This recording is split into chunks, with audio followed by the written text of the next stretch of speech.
आप लोग हमें रोज वीडियो में देखते हैं, हमारी बातें सुनते हैं, चर्चा देखते हैं, विचारों से जुड़ते हैं, लेकिन अब सिर्फ देखना ही नहीं, अब आमने सामने मिलने का मौका है, और वो भी किसी साधारण कार्यक्रम में नहीं बल्कि राष्ट्रवादियों के कुंभ में।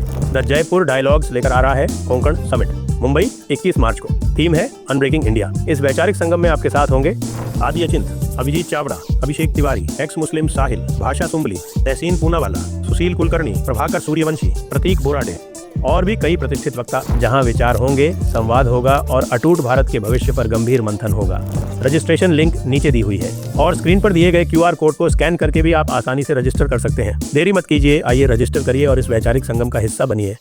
नमस्ते, आप सभी से अनुरोध है कि कृपया हमारे चैनल को सब्सक्राइब करें, वीडियो को लाइक भी अवश्य कर लें और सब्सक्राइब करने के लिए क्या करना है, सब्सक्राइबर बटन दबाना है और बेल आइकॉन प्रेस करना है।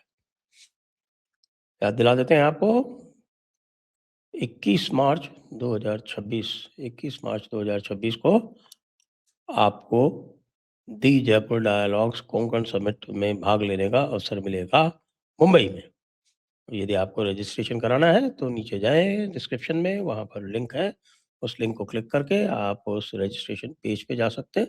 वहाँ विवरण भी देख सकते हैं, स्पीकर्स इत्यादि का भी आपको जानकारी वहाँ मिल जाएगी। ईरान और यूएस इजराइल युद्ध जो है वो अब निर्णायक मोड़ पे पहुंच चुका है और बातचीत ये हो रही है कि क्या सुप्रीम लीडर, ईरान के सुप्रीम लीडर खमनेई जिंदा है या मारे गए, क्योंकि इस युद्ध की दशा और दिशा इस पर बहुत निर्भर करती है कि खमनेई अगर नहीं मारा गया भाई साहब तो युद्ध ये लंबा खिंचेगा और यूएस जो है वो उसके मुंह पर कालिख पुतेगी।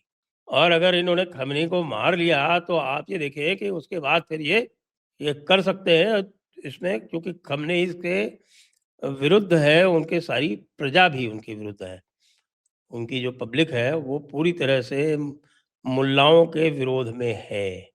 अब ये देखिए पेजेश्कियां और खमेनी, ये दोनों लोग जो हैं वो कहीं छुपे हुए हैं, और पेजेश्कियां यानी कि जो इनके प्राइम मिनिस्टर है और खमेनी ये दोनों के दोनों छुपे हुए हैं कहीं। तो सॉरी, पेजेश्कियां यानी प्रेसिडेंट। तो ये दोनों छुपे हुए हैं, ये दोनों जो हैं ये इनकी लिस्ट पर है, किल लिस्ट पर है। और इजरायली मीडिया ये क्लेम कर रही है कि खमनी मारा गया, लेकिन ऐसा अभी कोई इंडिपेंडेंट कन्फर्मेशन नहीं आया है और मुझे नहीं लगता कि खमनी आसानी से मारा जाएगा। उसको पता था कि ये सब होने वाला है, तो वो पहले से ही इंतजाम करके बैठा हुआ है। इसलिए ये बात तो मुझे तो अभी जच नहीं रही है। जब तक पूरा कन्फर्मेशन नहीं आ जाए तब तक ये बात तो नहीं मानी जा सकती। लेकिन युद्ध जो है वो अनकंट्रोलेबल हो रहा है और ईरान ने अपनी टैक्टिक्स चेंज कर दी हैं। ईरान अब इजराइल पर हमला नहीं कर रहा है ज़्यादा। इजराइल पे तो 2-4 ही मिसाइल्स फेंक रहा है, लेकिन उसने अपना सारा ध्यान लगा दिया है यूएस के बेसिस के ऊपर। और यहाँ तक कि कम से कम 3 इंस्टेंस ऐसी हैं, 3 मिनिमम 3 बता रहा हूँ मैं। वो 3 ऐसी इंस्टेंस हैं कि जिसमें उसने सिविलियन एरिया को टारगेट किया है। एक तो आप जानते हैं दुबई में पाम जुमेरा, जो पूरा आपका पाम सिटी बना हुआ है, वहाँ पे पाम जुमेरा के फेयरमाउंट होटल पे वहाँ उनका जो शाहिद ड्रोन है, जो बड़ा इफेक्टिव ड्रोन माना जाता है, वो शाहिद ड्रोन सीधे पाम जुमेरा में फेयरमाउंट होटल पे टारगेट करके, ओके, ये जो शाहिद है ये कामिकाज़े ड्रोन है, तो ये कंट्रोल करके चलाया जाता है। ये प्रिसिजन टारगेटिंग है इसकी। तो ये प्रिसिजन टारगेटिंग करके भाई फेयरमाउंट पे क्यों चलाया? सिविलियंस ने आपका क्या लिया है? इसके पहले आपने इसको चलाया था यहाँ पे यूएई में, अल ज़ाफ़रा बेस है यूएस का, उस पे चलाया, समझ में आता है। बहुत सारी मिसाइल्स तो इंटरसेप्ट भी कर पाए हैं, लेकिन मिसाइल्स जो है बैलिस्टिक मिसाइल्स के साथ दिक्कत ये होती है कि इनका 100% पर इंटरसेप्शन लगभग नामुमकिन होता है। तो 1-2 गिरी है वहाँ अल ज़ाफ़रा पे। लेकिन ये शायद ड्रोन आपने मारा दुबई में, रेज़िडेंशियल एरिया में, ये बात समझ में नहीं आई। ये उसका हम विश्लेषण करने का भी प्रयास करते हैं। इसके अलावा एक आपने देखा होगा कि कतर में एक वीडियो चल रहा है कि कतर में किस तरह से लेकिन वो जो है वो इंटरसेप्टेड मिसाइल की डिबरी है। मनामा में रेजिडेंशियल एरिया में मारा गया। मनामा यानी बहरीन की कैपिटल में इन्होंने जानबूझकर रेजिडेंशियल एरिया में टारगेटिंग की है और कुवैत इंटरनेशनल एयरपोर्ट पर डायरेक्ट ड्रोन टारगेटिंग की गई है।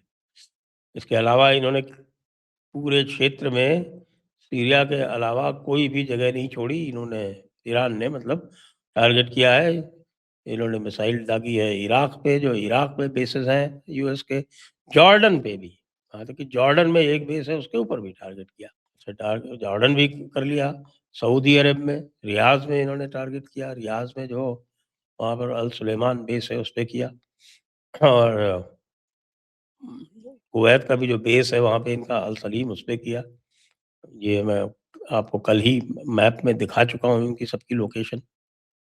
लेकिन जो कुवैत इंटरनेशनल एयरपोर्ट पे टारगेट किया, उससे जो है वो लोगों को अब ऐसा लगने लगा है कि ये पूरी तरह से ऐसी स्थिति पैदा कर देना चाहते हैं। जी हाँ, विश्लेषण मेरा इसमें ये है कि ईरान ऐसी स्थिति पैदा कर देना चाहता है कि पूरी तरह से अरब दुनिया में पैनिक हो जाए और अरब दुनिया जो है वो फिर उसके बाद मजबूर करे यूएस को कि तुम यहाँ से भागो, ये तमाशा मत करो, ये तुम्हारा तो कुछ नहीं होगा, तुम तो बैठे हुए हो 15,000 किलोमीटर दूर और हम यहाँ पर मारे जाएँगे बगैर मतलब के। और इसीलिए इसी टेरर क्रिएट करने के लिए, यही टेरर क्रिएट करने के लिए, क्योंकि भाई टेरर कैसे क्रिएट किया जाता है, ये ईरान तो बहुत अच्छी तरह से जानता है।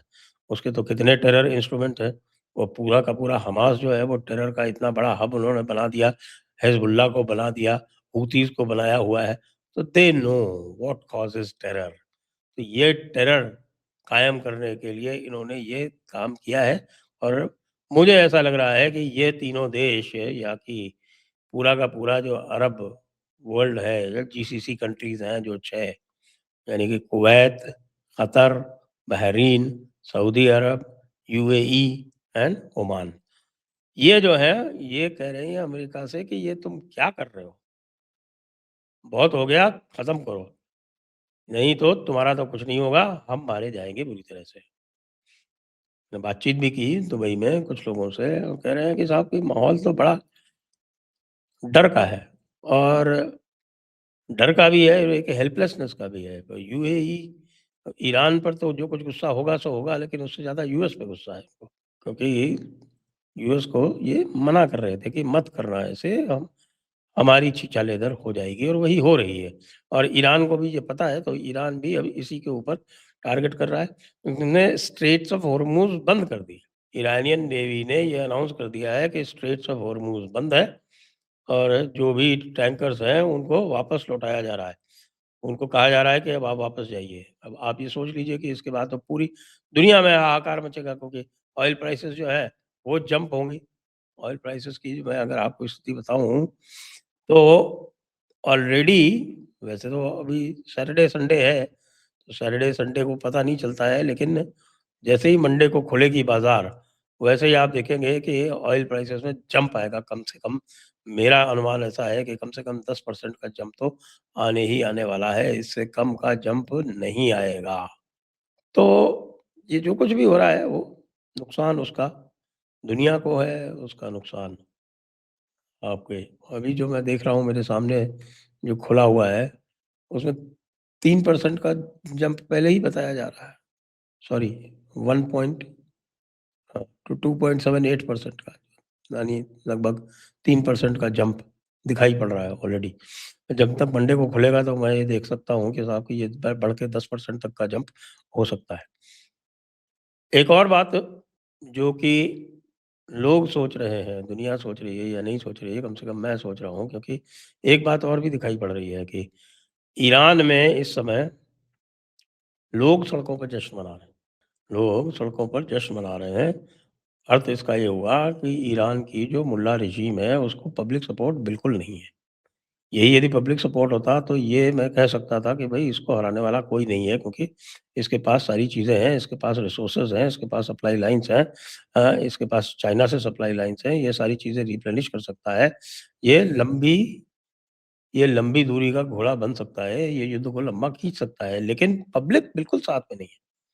पब्लिक का अभी जो बुरी तरह से दमन हुआ था, जिसमें 10,000 लोग लगभग मारे गए थे, उसके बाद तो पब्लिक जो है वो जिस समय जश्न मना रही है, जब खबर खबर उड़ी कि भई खमेनी मारा गया, तो उसके बाद तो बताते हैं कि बिल्कुल चारों तरफ ऐसा माहौल हो गया कि बस पटाखे नहीं छूटे, बाकी सब कुछ हो गया। और इससे जो है काफ़ी लोग परेशान भी हैं। ख़ास तौर से जो मुल्ला मौलाना या जो रेडिकल एलिमेंट्स हैं सुन्नी दुनिया के भी, वो भी परेशान हैं। वो इसलिए क्योंकि 1979 में जब इस्लामिक रेवोल्यूशन हुआ था पहली बार, तो ईरान में हुआ था, और ईरान के देखा-देखी, तो ईरान तो वैसे शिया था, लेकिन उसके देखा-देखी पूरे के पूरे सुन्नी दुनिया में भी इस तरह के उबाल आया था, और एक रेडिकलाइज़ेशन का, एक्सट्रीमिज़्म का एक स्वर्णिम काल उसको कह सकते हैं। उसी वक़्त फिर आपको ध्यान होगा कि मक्का की सीज भी हुई थी, उसी के 6 महीने बाद, ईरानियन रेवोल्यूशन के 6 महीने बाद। तो अब ऐसा कहा जा रहा है, ऐसा सुना जा रहा है, ऐसे तथ्य आ रहे हैं सामने कि ईरान में 70% लोग, 70 से 75% लोग इस्लाम को छोड़ चुके हैं। तो ये एक सुन्नी दुनिया को एक नई समस्या है कि भई अगर उसकी देखा-देखी हमारे दुनिया में भी 70 से 75% लोग इस्लाम छोड़ने लगे, तो फिर हमारा क्या होगा? क्योंकि इस्लामी दुनिया में ऐसे लोग जो इस्लाम को मानते हैं, ईरान में तो थोड़े पढ़े-लिखे तबके थे, हमारे यहाँ तो भीड़ है, उसको अगर हम इस्लाम के सहारे चला सकते हैं बड़े आराम से। इस्लाम में रेजिमेंटेशन बड़ा आसान है। तो ये भी एक समस्या, वैचारिक समस्या जो शासक हैं, सुन्नी दुनिया के और ख़ास तौर से अरब दुनिया के, उनको सता रही है। अब देखते हैं क्या होता है। बड़े रोचक मोड़ पर है ये। मैं तो कहता हूँ खमेनी मर जाए तो एक भला टले, एक ठीक-ठाक सी कोई सरकार आवे ईरान में, और उसके बाद फिर वहाँ के लोग जो हैं वो आदमी बन के रहें। जय हिंद, जय भारत, वंदे मातरम।